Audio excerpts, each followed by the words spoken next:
आज की इस वीडियो में मेरे दोस्त हम लोग देखने वाले हैं जो आपका लगातार सवाल आता रहता है, सर महत्वपूर्ण जीवन परिचय बता दीजिए कि सर हम कितना याद कर लें कि हमारा 10 नंबर पेपर में फिक्स हो जाए। तो मेरे भाई वीडियो में अंत तक बने रहना। महत्वपूर्ण जीवन परिचय सिर्फ मैं बताऊंगा नहीं, आपको एक एक का बताऊंगा, दिखाऊंगा कितना कैसे लिखना है और कैसे आपको याद करना है। तो हेलो मेरे नन्हे साथियों, मैं गुलशन यादव एक बार फिर से आप सभी का स्वागत करता हूं आपके द्वारा बनाए गए उत्तर प्रदेश के number 1 online platform UP board high school Vidyakul में। आज की इस वीडियो में मेरे दोस्त हम लोग देखने वाले हैं जो आपका लगातार सवाल आता रहता है, सर महत्वपूर्ण जीवन परिचय बता दीजिए कि सर हम कितना याद कर लें कि हमारा 10 नंबर पेपर में फिक्स हो जाए। तो मेरे भाई वीडियो में अंत तक बने रहना। महत्वपूर्ण जीवन परिचय सिर्फ मैं बताऊंगा नहीं, आपको एक एक का बताऊंगा, दिखाऊंगा कितना कैसे लिखना है और कैसे आपको याद करना है। तो चैनल पे पहली बार आया तो चैनल को सब्सक्राइब कर लेना, वीडियो को लाइक कर लेना और अपने दोस्तों को शेयर कर देना।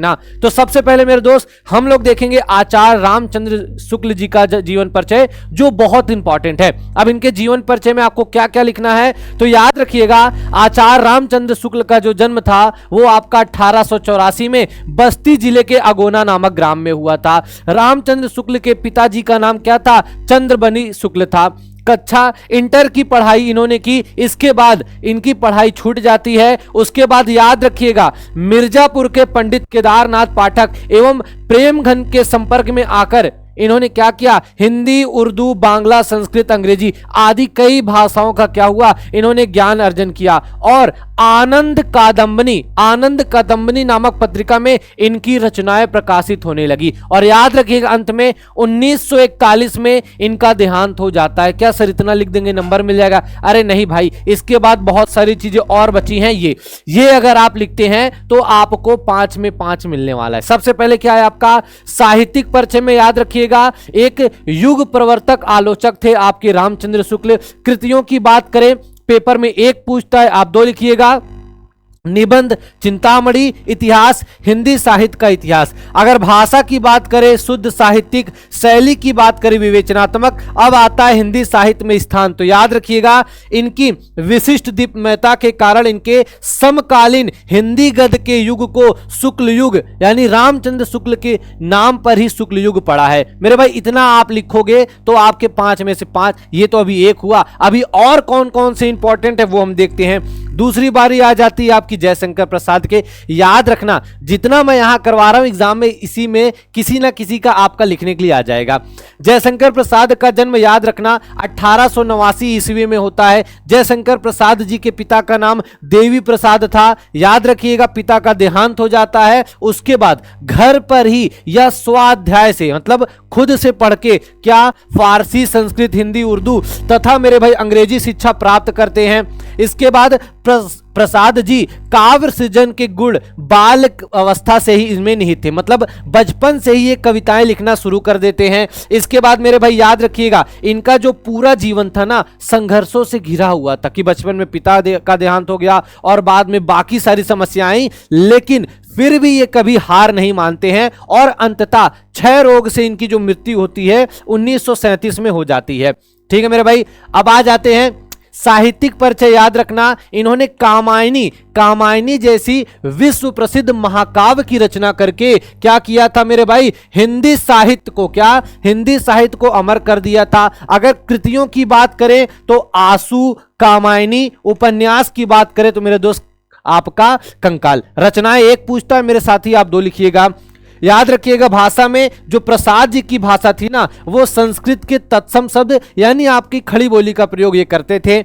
शैली अलंकृत और चित्रात्मक थी। हिंदी साहित्य में स्थान ये आपका मोस्ट इंपॉर्टेंट रहता है। क्या? युग प्रवर्तक साहित्यकार जयशंकर प्रसाद ने गद्य एवं काव्य दोनों ही विधाओं में क्या किया था? रचनाएं की थी। अगला आता है मेरे भाई आपका सबसे इंपॉर्टेंट पद्मलाल पुन्नालाल बख्शी का। ठीक है, पद्मलाल पुन्नालाल बख्शी का जो जन्म था मेरे भाई याद रखिएगा 1854 ईस्वी में छत्तीसगढ़ में होता है। इनके पिता का नाम उमराव बख्शी था तथा पिता का यानी दादाजी का नाम पुन्नालाल बख्शी था। ठीक है मेरे भाई, अब याद रखिएगा बीए तक की ये परीक्षा उत्तीर्ण करते हैं और उसके बाद क्या है मेरे भाई सबसे पहले हितकारिणी में और फिर अन्य पत्रिकाओं में भी अपनी जो इनकी लेखनी थी, रचनाएं थी, उसको प्रकाशित करवाने लगते हैं। ठीक है मेरे भाई, याद रखिएगा बख्शी जी कई वर्षों तक सरस्वती का भी इन्होंने क्या है संपादन किया और अंततः मेरे भाई याद रखिएगा 1971 में इनका क्या हो जाता है, देहांत हो जाता है।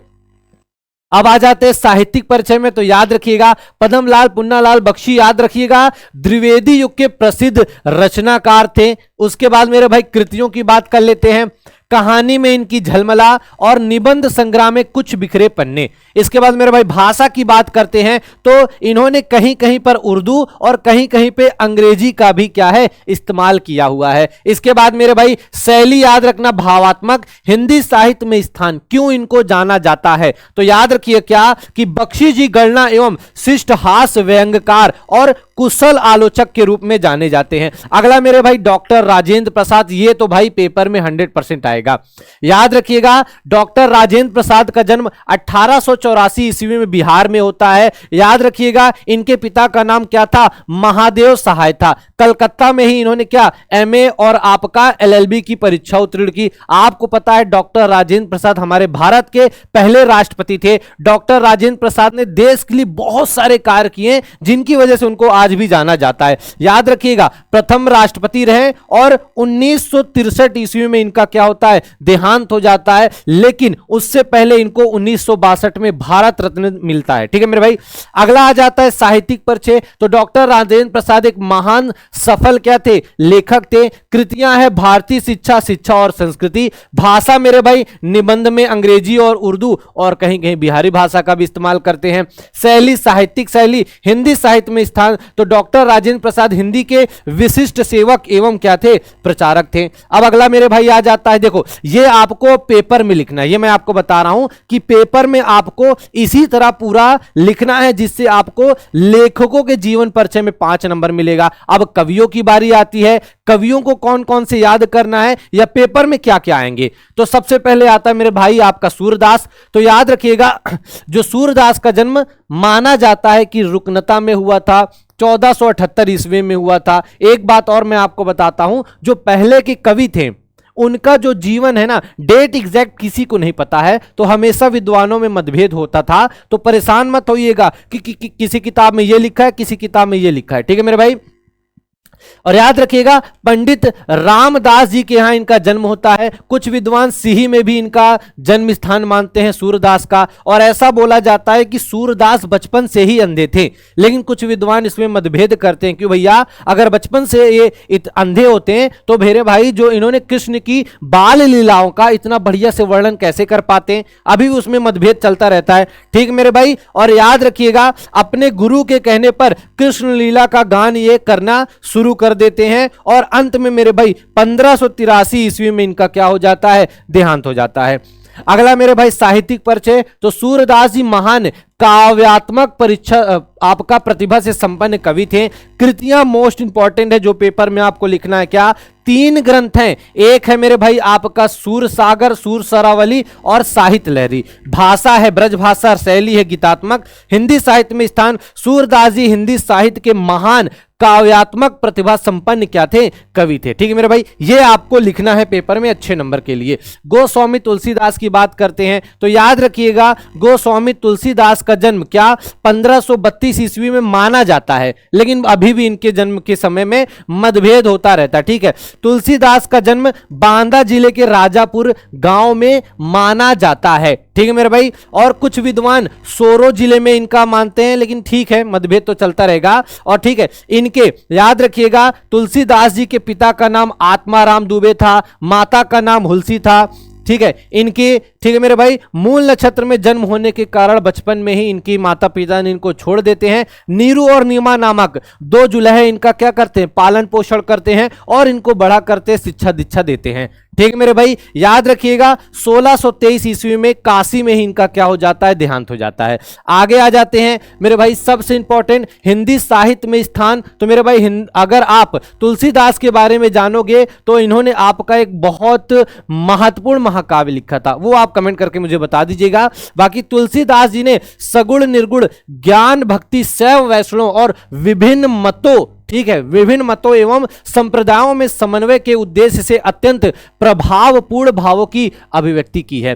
ठीक है मेरे भाई, कृतियां बात करें तो श्री रामचरितमानस, राम लला नछू। भाषा मेरे भाई याद रखना, अवधी और ब्रज दोनों भाषाओं में इन्होंने बहुत बढ़िया बढ़िया रचनाएं लिखी। शैली मेरे भाई दोहा और चौपाई। हिंदी साहित्य में स्थान तो तुलसीदास जी को मानव जीवन का सफल पारखी कहा गया है। क्यों कहा गया है? क्योंकि इन्होंने श्री रामचरितमानस में राम जैसा एक ऐसा चित्रण मतलब दिया है कि जिसको अनुसरण करके हर आदमी अपना जीवन का उद्धार कर सकता है। अगला मेरे भाई आ जाते हैं रसखान में। हिंदी साहित्य और ब्रज भाषा प्रेमी कृष्ण भक्ति, याद रखना रसखान एक मुसलमान थे। ठीक है मेरे भाई, इनका जो असली नाम था वो सैयद इब्राहिम माना जाता है। 1533 में इनका जन्म होता है और याद रखिएगा इनकी जो रचना है क्या, प्रेम वाटिका। प्रेम वाटिका से पता चलता है कि भैया इनका जो संबंध था ना वो दिल्ली राजवंश से माना जाता है। और ये क्या थे मेरे भाई, श्री कृष्ण, क्या श्री कृष्ण के भजन कीर्तन में लगे रहते थे। इन्होंने श्री कृष्ण से जुड़ी हुई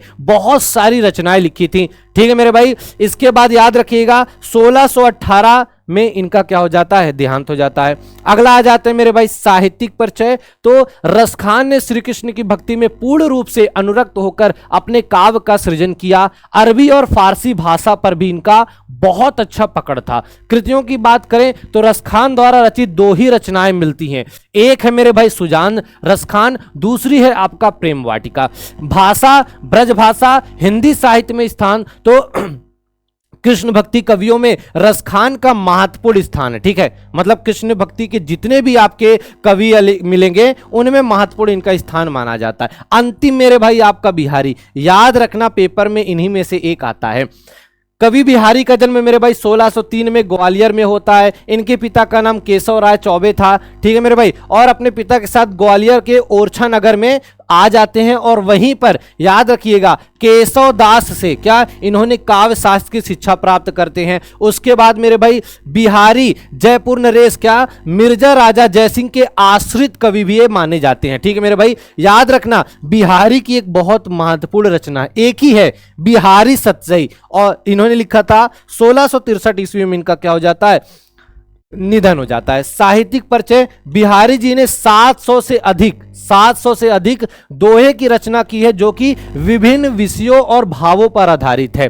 ठीक है मेरे भाई, कृतियों की बात करें तो बिहारी सतसई, भाषा ब्रजभाषा, शैली मुक्तक शैली है। हिंदी साहित्य में स्थान तो बिहारी जी याद रखिएगा रीति काल के अद्वितीय कवि हैं। ठीक है, अद्वितीय कवि हैं और परिस्थितियों से प्रेरित होकर इन्होंने जिस साहित्य का सृजन किया वह साहित्य की अमूल्य निधि बन चुका है। तो मेरे भाई ये वो आपके जीवन परिचय हैं, चाहे कवि हो चाहे लेखक। अगर इतना आप लोग पेपर से पहले तैयार करके जाते हो, पेपर में जैसा बताया गया है अगर ऐसे लिख के आते हो मेरे साथी, तो याद रखिएगा आपका पेपर में 100% अच्छे से अच्छा नंबर आएगा और एग्जाम में यहीं से प्रश्न आएगा। ठीक है मेरे भाई, तो वीडियो को लाइक करिएगा, चैनल पे पहली बार आए तो चैनल को सब्सक्राइब कर लीजिएगा और अपने सभी साथियों का ये सेशन शेयर कर देना। और मिलते हैं मेरे भाई आपका 24 फरवरी की एग्जाम में सुबह 6 बजे से लेकर आपका रात तक यहीं पे क्लास चलेगी। 21, 22, 23 3 दिन मेरे साथ मेरे भाई लग जाना। 24 तारीख का पेपर में 70 में 70 100% आपका वहीं से आएगा।